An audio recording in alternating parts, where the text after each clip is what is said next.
Welcome to my electrical.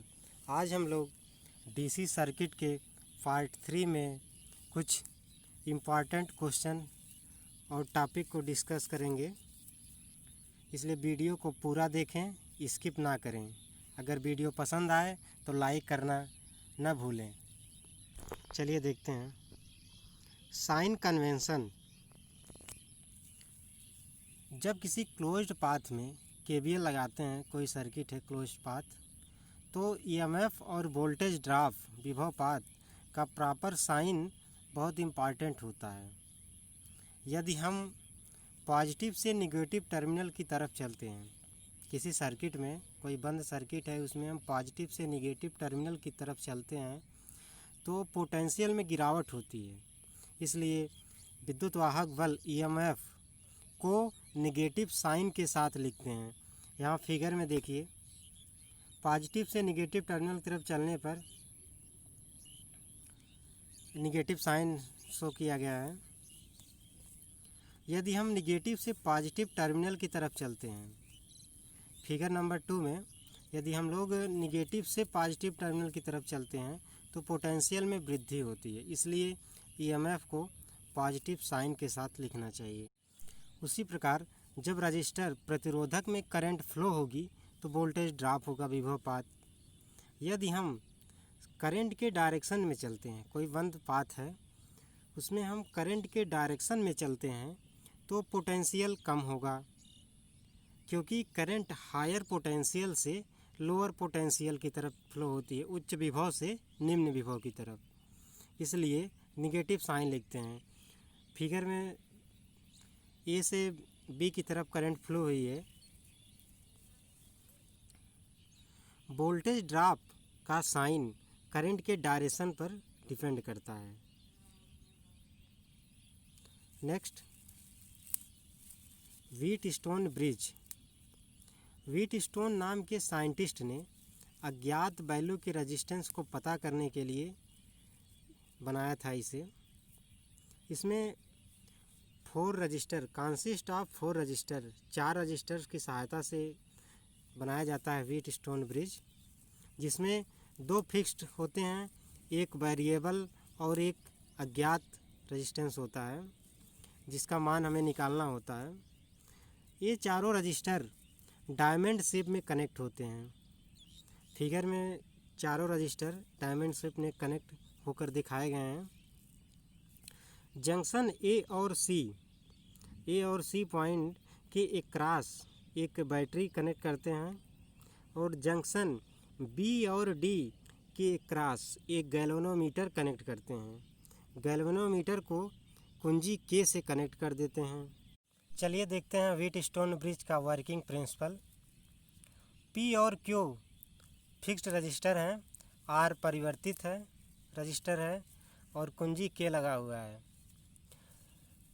R register को एक निश्चित वैल्यू तक एडजस्ट करते हैं जिससे गैल्वेनोमीटर में कोई करंट ना फ्लो हो। आर का मान इस प्रकार से सेट किया जाता है जिससे कि गैल्वेनोमीटर में कोई भी करंट ना फ्लो हो। इस कंडीशन में ब्रिज बैलेंस्ड हो जाएगा। जिस पॉइंट पर ब्रिज बैलेंस हो जाए वह नल पॉइंट होगा, शून्य पॉइंट बोलते हैं उसको। नेक्स्ट, यदि I1 और I2 करंट P और R से फ्लो होगा जब ब्रिज बैलेंस हो, गैल्वेनोमीटर Ig बराबर 0 हो जाएगा उस कंडीशन में। Q एंड X में भी I1 और I2 करंट फ्लो होगी। यहाँ फिगर में शो किया गया है। Q और X दोनों रजिस्टर में I1 और I2 करंट फ्लो होगी P और R रजिस्टर की तरह। जब गैल्वेनोमीटर जीरो रीड करेगा, B and D point same potential.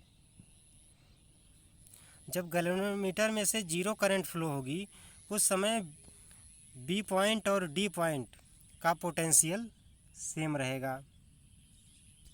इसलिए वोल्टेज ड्रॉप ए से बी वोल्टेज ड्रॉप और ए से डी के बीच में वोल्टेज ड्रॉप बराबर होगा। इसी प्रकार बी से सी के बीच में वोल्टेज ड्रॉप डी और सी के बीच में जो वोल्टेज ड्रॉप होगा उसके बराबर होगा। पी रजिस्टर में voltage drop P into I1 बराबर आर रजिस्टर में voltage drop I2 into R. उसी प्रकार Q में I1 इंटू क्यू बराबर I2 इंटू एक्स। दोनों का अनुपात ले लेंगे। P अपान क्यू बराबर R upon X. P X बराबर Q R. Product of opposite arm, जो व्हीटस्टोन सेट किया गया है, तैयार किया गया, उसमें जो अपोजिट आर्म है P और X और Q और R दोनों आपस में गुणे होकर बराबर हो जाएंगे। अननोन रजिस्टेंस X बराबर Q अपान P गुणे R। ये फार्मूला एग्ज़ाम में इम्पॉर्टेंट रहेगा। नेक्स्ट, गैल्वेनोमीटर को बैलेंस कंडीशन में एक शॉर्ट सर्किट या ओपन सर्किट से रिप्लेस किया जा सकता है विदाउट अफेक्ट द वोल्टेज, क्योंकि बैलेंस कंडीशन में गैल्वेनोमीटर के से कोई भी करंट फ्लो नहीं होगी, इसलिए उससे ओपन सर्किट भी की तरह भी प्रयोग कर सकते हैं और शॉर्ट सर्किट की तरह भी प्रयोग कर सकते हैं। जब कोई भी करंट नहीं फ्लो होगी, चूँकि दोनों का पोटेंशियल सेम रहता है, इसलिए कोई भी करंट नहीं फ्लो होगी, चाहे वो शॉर्ट हो या फिर ओपन हो। नेक्स्ट, ओपन सर्किट, खुला परिपथ। जब सर्किट के किसी भी पार्ट में ब्रेक हो जाए तो वह पार्ट ओपन सर्किट कहलाता है। ओपन के केस में करंट फ्लो नहीं होगी, करंट जीरो हो जाती है, रजिस्टेंस इनफाइनाइट हो जाता है। चूँकि R बराबर B अपान आई, तो B अपान आई का मान जीरो हो जाएगा, इसलिए रजिस्टेंस का मान इनफाइनाइट हो जाता है। Open circuit in series circuit, कोई सीरीज सर्किट है, श्रेणी क्रम का परिपथ, उसमें अगर ओपन सर्किट हो जाए तो उस समय सर्किट के वोल्टेज, करंट और रेजिस्टेंस पर क्या इफ़ेक्ट पड़ेगा, आइए देखते हैं उसको। Circuit current is zero, figure में दिखाया गया है, एक श्रेणी क्रम का परिपथ है। R1, R2, R3, R4 और R5 5 रजिस्टर लगे हुए हैं, जिसमें R4 रजिस्टर ओपन है। ओपन होने की वजह से सर्किट में करंट जीरो हो जाएगा, कोई भी करंट फ्लो नहीं हो, क्योंकि परिपथ एक ओपन परिपथ है। जब तक कोई भी परिपथ बंद ना हो तब तक कोई भी करंट फ्लो नहीं होती है। करंट का मान जीरो होने की वजह से कोई भी वोल्टेज ड्रॉप नहीं होगा। नेक्स्ट, संपूर्ण वोल्टेज ड्रॉप ओपन पोटेंशियल पर अपीयर होगा। यहाँ R4 के पास जो टर्मिनल है, इस पर टोटल जो V बराबर 120 वोल्ट है, 120 वोल्ट पूरा का पूरा R4 के टर्मिनल पर अपीयर होगा। आइए KVL लगाते हैं यदि सर्किट में, क्योंकि करंट जीरो फ्लो हो रही है इसलिए, और करंट की डायरेक्शन में जा रहे हैं, इसलिए वोल्टेज ड्रॉप निगेटिव होगा।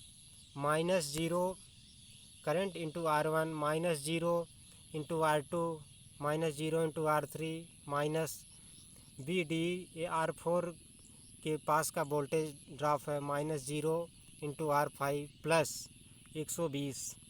क्योंकि हम लोग नेगेटिव से पॉजिटिव टर्मिनल की तरफ जा रहे हैं EMF में, इसलिए, और पोटेंशियल में वृद्धि हो रही है, इसलिए हम लोग यहाँ पॉजिटिव साइन लेंगे EMF का, और सॉल्व करने पर R4 के cross voltage drop 120 volt appear होगा। सर्किट करंट इज जीरो, इसलिए इंटरनल वोल्टेज ड्रॉप, आंतरिक विभव पास शून्य होगा। जब करंट फ्लो ही नहीं होगी तो बैटरी के सोर्स के जो इंटरनल रेजिस्टेंस है उसमें वोल्टेज ड्रॉप नहीं होगा। Next, open circuit in parallel circuit. Parallel circuit में जब ओपन हो जाएगा, जब कोई पैरेलल सर्किट, उस कंडीशन में चूँकि यहाँ फिगर में R3 रजिस्टेंस ओपन है, R3 ब्रांच में करंट 0 हो जाएगी। Next, total current I normal value से, जो नॉर्मल वैल्यू होगा करंट का, उससे कम हो जाएगी। क्योंकि रजिस्टेंस का मान ज़्यादा हो जाएगा इस रजिस्टेंस R3 के ओपन होने से पैरेलल में। Next, the operation of the branches without opens will be normal. जो बचे हुए ब्रांचेज हैं वो बिना किसी इफेक्ट के नॉर्मली रन करते रहेंगे। नेक्स्ट, शॉर्ट सर्किट्स, लघु परिपथ। शॉर्ट सर्किट एक लो रजिस्टेंस का पाथ है। शॉर्ट सर्किट एक लो रजिस्टेंस का पाथ है। शॉर्ट सर्किट एक लो रजिस्टेंस का अनवांटेड पाथ है, जो कि हम लोग नहीं चाहते हैं। जब फॉल्ट होता है तो रजिस्टेंस का मान कम हो जाता है किसी सर्किट में, और आई करंट का मान नॉर्मल वैल्यू से ग्रेटर हो जाती है। Next, partial short in series circuit. Series circuit में पार्शियल शॉर्ट, आंशिक लघु हो जाए तो उस कंडीशन में सर्किट के रेजिस्टेंस, वोल्टेज और करंट पर क्या इफ़ेक्ट पड़ेगा, आइए देखते हैं। एक सर्किट है फिगर में, R1, R2 और R3 तीन रेजिस्टेंस सीरीज में कनेक्टेड हैं। एक अनवांटेड पाथ के माध्यम से डायरेक्ट शॉर्ट कर दिया गया है R2 को। R2 रेजिस्टेंस अलग हो गया है। अब उस कंडीशन में सर्किट का रेजिस्टेंस कम हो जाएगा, क्योंकि R2 का मान हटा दिया गया है। रेजिस्टेंस कम होने से करंट हाई हो गई। जो कंपोनेंट शॉर्ट नहीं है, जैसे R1 और R3, उसके क्रॉस वोल्टेज ड्रॉप बहुत अधिक बढ़ जाता है, क्योंकि रेजिस्टेंस का मान कम हो गया। जब रेजिस्टेंस का मान कम हो जाएगा उस कंडीशन में करंट की वैल्यू अधिक हो जाएगी। जब करंट का मान अधिक हो जाएगा तो वोल्टेज ड्रॉप भी बराबर IR की वजह से वोल्टेज ड्रॉप बढ़ जाएगा। पावर डिसिपेशन, जब I का मान बढ़ जाएगा तो I²R पावर डिसिपेशन का मान भी बढ़ जाएगा। Next, dead short in series circuit. श्रेणी क्रम के परिपथ को पूर्ण रूप से अगर शॉर्ट कर दिया जाए उस कंडीशन में क्या इफेक्ट पड़ेगा। R1, R2 और R3 तीन रेजिस्टेंस कनेक्टेड हैं सीरीज में। सभी लोड R1, R2 और R3 अनवांटेड पाथ, ये जो दिखाया गया फिगर में, के कारण हट गए हैं। इसलिए सर्किट का रेजिस्टेंस ऑलमोस्ट 0 हो जाता है। पूरी की पूरी करंट यहाँ से फ्लो होगी और डायरेक्ट यहाँ से निकल जाएगी, और सर्किट करंट एक्सट्रीमली हाई हो जाती है। Next, partial short in parallel circuit. Parallel circuit में यदि आंशिक रूप से शॉर्ट हो जाए उस कंडीशन में क्या इफेक्ट पड़ेगा। फिगर में एक सर्किट दिखाया गया है, R1, R2, R3 और R4 कनेक्ट है। R4 रेजिस्टेंस शॉर्ट हो गया है। उस कंडीशन में R4 ब्रांच में रेजिस्टेंस का मान बहुत कम हो जाएगा, क्योंकि ब्रांच को शॉर्ट कर दिया गया है, जिससे टोटल रेजिस्टेंस सर्किट का कम हो जाएगा। क्योंकि पैरेलल में ये रूल है कि पैरेलल सर्किट में जो भी ब्रांच सबसे कम मान का होगा, टोटल रेजिस्टेंस निकालेंगे जब, तो जो सबसे कम मान का वैल्यू का रेजिस्टेंस होगा उससे भी कम मान का हमें टोटल रेजिस्टेंस मिलेगा। Next, total current normal value से अधिक हो जाएगी। जब टोटल सर्किट का रेजिस्टेंस कम हो जाएगा उस कंडीशन में I का मान बढ़ जाएगा। नेक्स्ट, हेल्दी ब्रांचेज में करंट की वैल्यू कम हो जाती है। ज़्यादातर करंट शॉर्ट सर्किट पाथ से होकर फ्लो होती है, क्योंकि करंट को एक आसान पथ चाहिए फ्लो होने के लिए, और R4 में रेजिस्टेंस का मान लगभग 0 के कंडीशन में है। उस स्थिति में सारी की सारी करंट, ज़्यादातर करंट R4 के माध्यम से होकर फ्लो होकर जाएगी। इसलिए R1, R2 और R3 ब्रांचेज में करंट बहुत कम। नेक्स्ट, डेड शार्ट इन ए पैरेलल सर्किट। पैरेलल सर्किट को यदि पूर्ण रूप से डेड शार्ट कर दिया जाए, सर्किट में दिखाया गया है फिगर में R1, R2, R3 और R4 4 रजिस्टेंस पैरेलल में कनेक्ट हैं और R1 से पहले एक अनवांटेड पाथ के माध्यम से शार्ट कर दिया गया है पूरे सर्किट को और पूरी की पूरी करंट I इस अनवांटेड पाथ के माध्यम से होकर फ्लो होने लगती है। सभी लोड अनवांटेड पाथ के कारण रिमूव हो जाते हैं। ये जो बाकी बचे हुए जो लोड हैं इनका कोई वैल्यू नहीं रह जाता है उस कंडीशन में, जिससे सर्किट रेजिस्टेंस ऑलमोस्ट ज़ीरो हो जाती है। जब रेजिस्टेंस का मान ज़ीरो हो जाएगा नियर अबाउट, उस कंडीशन में circuit current becomes abnormally high. Circuit current का मान बहुत ज़्यादा हाई हो जाता है। इसलिए उस कंडीशन में प्रोटेक्टिव डिवाइस नहीं लगने की वजह से डैमेज हो सकता है उपकरण। Thank you guide.